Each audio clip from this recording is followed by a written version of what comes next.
Can you introduce yourself for the tape, please? Your full name, home address, date of birth and occupation. Barry Horne, no fixed abode, 17th of the 3rd, 52, no comment.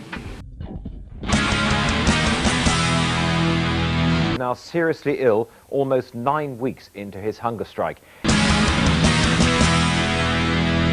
He wants a royal commission into experiments on animals, but the government says it won't be blackmailed. Colin Baker reports.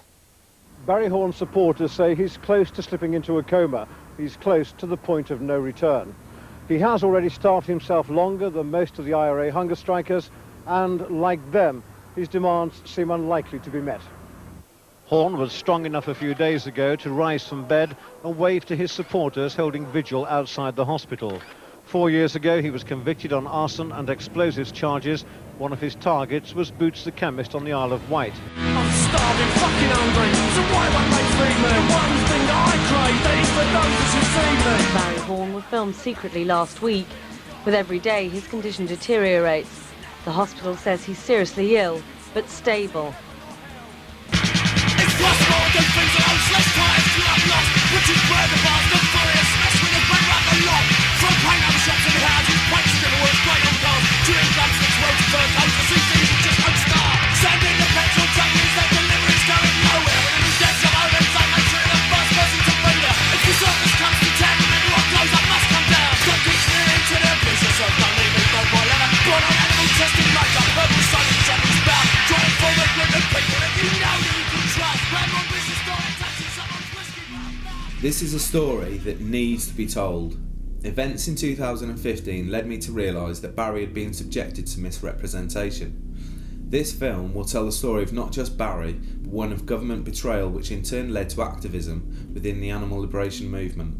United in the cause to fight the cruelty and fraud of vivisection, media spin, police oppression, British injustice, corporate power and control. I believe I'm qualified to make this film because I was a close friend of Barry's. I'm an ex-ALF activist and prisoner. I was present during his sentencing, his appeal, I carried his coffin to the grave, and my girlfriend, at the time of his 68-day hunger strike, was his next of kin. This is an insider's view of the Animal Liberation Front and the impact Barry's death had on inspiring a global movement.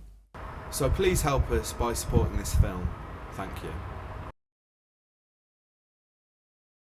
In the mid-1990s, I was part of an operation against an abattoir, a slaughterhouse in the west side of the country, which involved firebombing of 12 vehicles. We also broke into the abattoir itself and set fire to the interior of the premises. I posted a statement at the same time to the effect that this was a beginning of a campaign against live exports that would continue, and by whatever means necessary, until live exports were stopped. Barry was full on, you know, he was excellent, he was a very funny, good laugh, but he was full on. Barry's inspiration, and he did used to inspire people, not by like giving talks or anything. He used to write some articles sometimes, but just being Barry, and he was really of that state of mind where this is a war. What is the primary thing, what they should look for, or how they should be active? I implore that people believe in what they're doing and believe that they have the power to make a difference. We all do. You know, it doesn't take a massive movement to make a big difference. Small numbers of people throughout history have made an immense amount of change just from believing in what they're doing. Barry